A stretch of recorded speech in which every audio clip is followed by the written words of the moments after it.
আসসালামু আলাইকুম। আমি আজকে 2 নম্বর ওয়ার্ডের বিএমপি স্যার গাড়ারি দীর্ঘ প্রায় 28 বছর। আমাদের এই কবরস্থান তো ছোটোবেলা থেকে আমি দেখতেছি। আমার এই বাদ দিয়ে রিটার্নিং ওয়াল যেটা দেখছেন, আমাদের মরহুম এলকে সিদ্দিকী আমাদের শীতন্য থানার প্রান্তীয় নেতা ছিলেন। উনি ডেপুটি স্পিকার ছিলেন, পানি সম্পদ মন্ত্রী ছিলেন। উনি থাকাকালীন আমি আমাদের বারবাটির নেতা সালুদ্দিন ভাইয়ের কাছ থেকে 2 টন গম নিয়েছিলাম। গম নিয়ে এটা ওয়ালটা করছিলাম।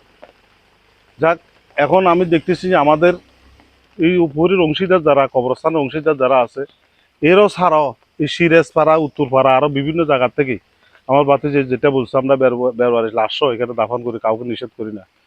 সুতরাং দেখলাম যে আমি কবরস্থানটা ছোটো হয়ে গেছে, তখন মাপে দেখলাম যে আমাদের 12 শতক কবরস্থানটা ভাঙ্গি প্রায় 6.5 শতক 430 পয়েন্ট জায়গা ভাঙ্গি পুকুরের তলার সাথে মিশিয়ে গেছে।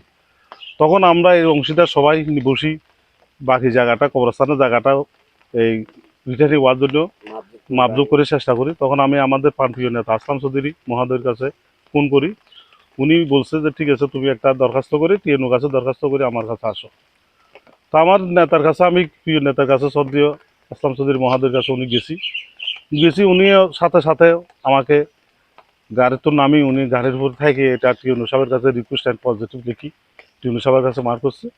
টিএনও সাহেব এটা দেখি গেছে এটা বড় কাজ, যেতে এটা আমি এই এলজিডিকে দিছি। আসলাম চৌধুরী মহাদের কথা শুনে এলজিডি থেকে একটা ইঞ্জিনিয়ার আসি পরিদর্শন করে গেছে।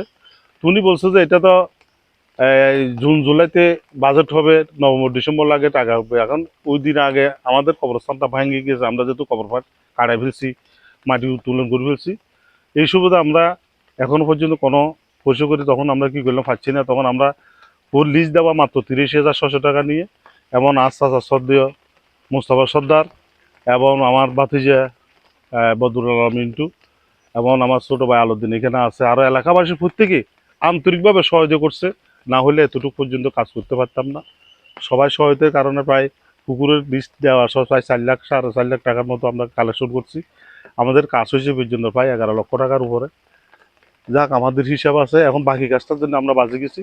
তো আমরা প্রত্যেকের কাছে আন্তরিক, আমি টিউনুর সাহেবের কাছে আবার একটা কাবিঘাত একটা দরখাস্ত করছি। কাবিঘাত দরখাস্তটা মার করে দিচ্ছে প্রজেক্টের প্রধান রুবেল সাহেবের কাছে আছে। তো আপনাদেরও সবার সহায়তা চাচ্ছি যাতে বাকি কাজগুলা আমরা করতে পারি। না হলে আমরা যদি মাটিগুলো ভরাট না করি, এত কষ্ট করে ওয়াল দিচ্ছি, ওয়ালটাও বেঁকে যাবে। তার দ্বারা আমার সামনে দিয়ে রিটার্নের ওয়াল আছে, এটাও করতে হবে। এই হিসাবে আমি সকলের সহায়তা চাচ্ছি, এবং যাতে করে সকলের আর্থিক সহায়তা আমরা বাকি কাজগুলো স্বয়ংসম্পূর্ণ করতে পারি, এই আশাবাদ করি। সবার কাছে দোয়া চাই। শেষ করলাম। আসসালামু আলাইকুম।